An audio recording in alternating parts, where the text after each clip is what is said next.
To export data from ClickUp, follow these steps. Navigate to the workspace or list. Log into ClickUp. Visit clickup.com and log into your account. Open the workspace or list. Navigate to the workspace, folder, or specific list that contains the data you want to export.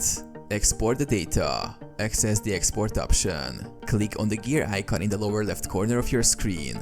Select Export from the drop-down menu. Choose Export Format.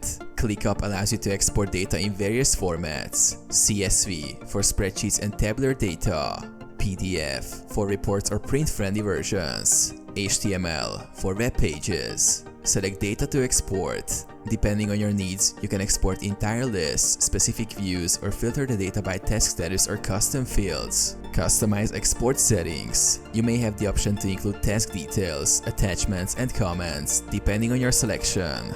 Download the exported file. Once you've configured the export settings, click Export. Your file will be generated, and you will be notified when it's ready for download. Download the file to your device. Use the exported data. The exported data can be used for analysis, reporting, or importing into other applications. ClickUp ensures that the data is easily accessible and can be managed with other tools.